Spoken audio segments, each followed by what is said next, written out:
కరీంనగర్ ముస్లిం personal లా board నేతృత్వంలోని Mufti Yunus కస్మీ convener అంకితమైన సవరణ బిల్లు 2025కు వ్యతిరేకంగా క్రమబద్ధమైన మరియు శాంతియుత నిరసన ర్యాలీని నిర్వహించారు. ర్యాలీ తెలంగాణ చౌక్ నుండి ఉదయం 10 గంటలకు ప్రారంభమై కలెక్టరేట్ కార్యాలయంలో ముగిసింది. ఇక్కడ జిల్లా పరిపాలనకు నిరసన మెమోరాండం సమర్పించబడింది. ఈ ర్యాలీకి పెద్ద సంఖ్యలో పండితులు, రాజకీయ నాయకులు, సామాజిక కార్యకర్తలు, యువత మరియు వివిధ ముస్లిం సమాజంలో వృద్ధ పౌరులు పాల్గొన్నారు. పాల్గొనే వారి జాబితాలో చేయబడిన వారి చేతుల్లో బ్యానర్లు మరియు ప్లకార్డులు చేస్తున్నారు. అంకితమైనది మా హక్కు, మేము స్నాచింగ్ చేయనివ్వము, షరియా చట్టాలకు పరిచయం, డెడ్ సేవ్, రాజ్యాంగాన్ని రక్షించండి అని. వెంటనే ర్యాలీలో సోదరులు కూడా రాజ్యాంగాన్ని రక్షించడానికి ముస్లింలతో కలిసి నిలబడతారని హామీ ఇచ్చారు. ర్యాలీ ముగింపులో జిల్లా కలెక్టర్కు సమర్పించిన మెమోరాండం ప్రభుత్వం వెంటనే వివాదాస్పద సవరణ బిల్లును ఉపసంహరించుకోవాలి అని డిమాండ్ చేసింది. లేకపోతే నిరసన యొక్క పరిధిని మరింత విస్తరిస్తారు. ర్యాలీ మౌలానా ఉమర్ ఫరూక్ ప్రార్థన వద్ద ముగిసింది. ఈ భూమి అన్నది దానం ఇచ్చిన భూమి. అది అందరు దేవుళ్ళు అంటే ఏదైనా దేవునికి రూపం లేదు, కానీ ఆ దేవుని పేరు మీద ఇచ్చిన ఈ భూమిని కబ్జా చేసేదానికి ప్రయత్నం చేస్తున్న ఈ ఆర్ఎస్ఎస్, ఈ బీజేపీ గవర్నమెంట్, ఈ దళారీ గవర్నమెంట్ దేశాన్ని సర్వనాశనం చేస్తున్నది. దీనికి వ్యతిరేకంగా రాజ్యాంగబద్ధంగా మన అస్తిత్వాన్ని కాపాడుకునేదానికి మనమందరం ఏకమై పోరాడినప్పుడే నిజమైన భారతీయులమైతామని తెలియజేస్తున్నాను. ఈ రోజు ఇది శాంతిపూర్వకమైన ఈ ర్యాలీ 3 రంగుల జెండాను తీసుకొని, ఈ 3 రంగుల జెండాలో హిందూ, ముస్లిం, సిక్, ఇసాయి అందరు కలిసి పోరాటం చేశారు. అప్పుడే ఈ దేశం వచ్చింది, స్వాతంత్రం వచ్చింది. మరి ఇక్కడ పీస్ కావాలి, శాంతి కావాలి. కానీ శాంతిలో ఉగ్రతవాదాన్ని నిర్వహించేది ఎవరు అంటే ఈ ఆర్ఎస్ఎస్ దొంగలు. ఈ దేశాన్ని ప్రతి ఒక్కరి పౌరుది.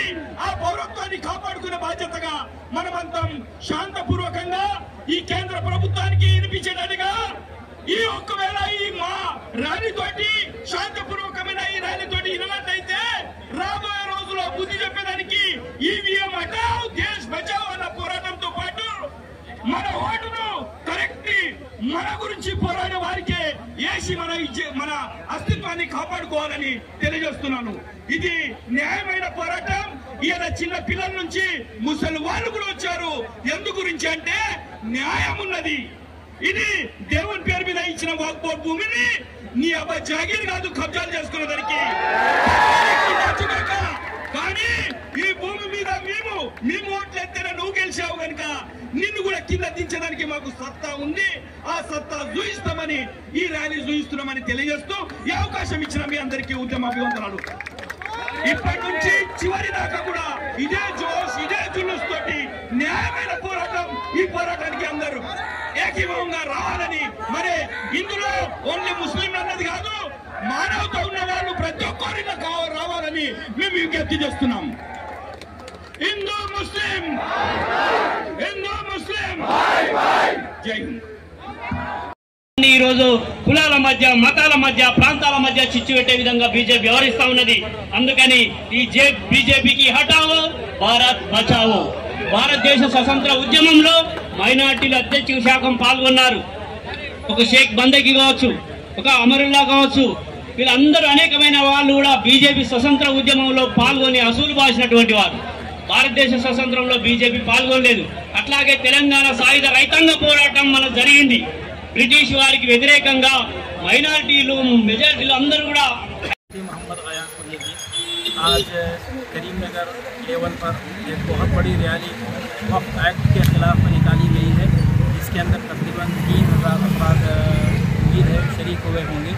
और इसके अंदर तमाम मकादिबी फ़िक्र और तमाम दलित हजरात और दीगर सब के सब इसमें शामिल थे। और इन सब ने हुकूमत के इस बनाए हुए क़ानून के ख़िलाफ़ आवाज़ उठाई है। वक्फ अल्लाह ताला की एक अमानत है। मुसलमान जब वक्फ करता है उसका मालिक अल्लाह ताला बन जाता है। वक्फ करने वाला खुद उसके अंदर किसी भी किस्म की तब्दीली तरमीम नहीं कर सकता। तो हुकूमत को कोई इख्तियार नहीं है कि वक्फ प्रॉपर्टीज़ के अंदर कोई कानून बनाए और उसको अपनी मनमानी के मुताबिक इस्तेमाल करे। हम सारे ही मुसलमान वक्फ के इस एक्ट की मुखालफत करते हैं, इसे रिजेक्ट करते हैं। हमारा यह एहतजाज उस वक्त तक जारी रहेगा जब तक हुकूमत ये कानून वापस नहीं लेती है।